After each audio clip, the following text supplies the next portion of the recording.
அனைவருக்கும் வணக்கம்.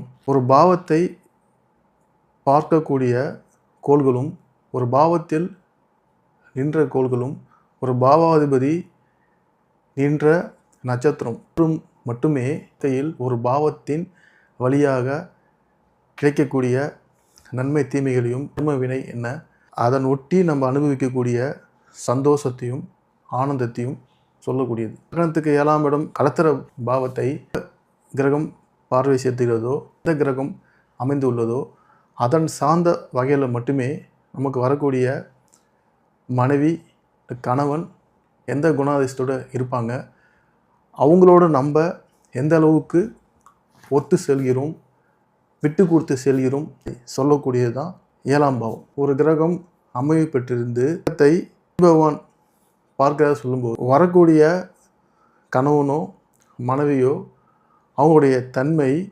சனியோடைய காரகத்துவத்தையும், சனி எந்த தன்மையான குணங்களை கொண்டவரோ அதன் அடிப்படையில் மட்டுமே வரக்கூடிய களத்திரம் அமையும். லக்னத்துக்கு 7ஆம் இடத்துல ஒரு பாவகிரகம் இருந்து இன்னொரு பாவகிரகம் நீச்சம் பெற்ற கிரகங்கள் லக்னத்துக்கு 7ஆம் இடத்தை பார்க்கும்போது அந்த குணத்தை ஒட்டிய கணவனும் மனைவியை தான் நிச்சயமாக அமைவாங்க. இடத்த எனக்கு பாவகிரகங்கள் பார்க்குது, வக்கரம் பெற்ற கிரகங்கள் பார்க்குது, நீச்சம் பெற்ற கிரகங்கள் பார்க்குது, ஆனால் என்னுடைய கணவர் ரொம்ப நல்ல கணவர், ரொம்ப அருமையான கணவர், வாழ்க்கையில் எல்லாமே இருக்குன்னு வெளியில் நம்ம சொல்லிக்கலாம். ஆனால் உண்மை நிலை என்னன்னு பார்த்தீங்கன்னா, கிரகங்கள் எப்பயுமே மாறாது. கிரகங்களுடைய குணம் என்ன, ஒரு கிரகம் பலம் பெற்று ஒரு பாவத்தை பார்க்குதுன்னா அந்த பாவம் சம்பந்தப்பட்ட வகையில் நமக்கு வாழ்க்கையில் சிறப்புகள் மட்டுமே வரும். பெற்ற கிரகங்கள், நீச்சம் பெற்ற கிரகங்கள், அஸ்தமனம் பெற்ற கிரகங்கள் ஒரு பாவத்தை பார்க்குன்னு சொல்லும்போது அந்த நீச்சம், வக்கரம், அஸ்தமனத்துக்குரிய குறைகளை தந்தே தீரும். நான் பார்க்கும்பொழுது அவர் மிதுன லக்னத்தில் பிறந்திருக்காரு. மிதுன லக்னத்தில் பிறந்து லக்னத்துக்கு 7ஆம் இடத்துல குரு பகவான் அமர்ந்திருக்காரு. 7ஆம் இடத்தில் பாதகாதிபதியாகி அவரே களத்திராதிபதியாகி வக்கரம் பெற்று அமர்ந்திருக்காரு.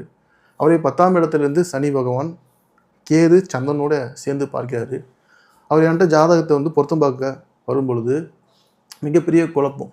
ஜாதகத்தில் பொருத்தங்கள் ஓகே தான், இதை நீங்கள் முடிக்கலாம், ஒன்றும் பயப்பட தேவையில்லை, நெகட்டிவாக எதுவும் காட்டலை, பிரசனத்துலையும் காட்டலை, நீங்கள் தாராளமாக நீங்கள் மூவ் பண்ணுங்க சொல்லும்போது எனக்கு சுத்தமாக பொண்ணை பார்த்தா நமக்கு ஒரு ஈர்ப்பு வரும், ஒரு அட்ராக்ஷன் வரும்.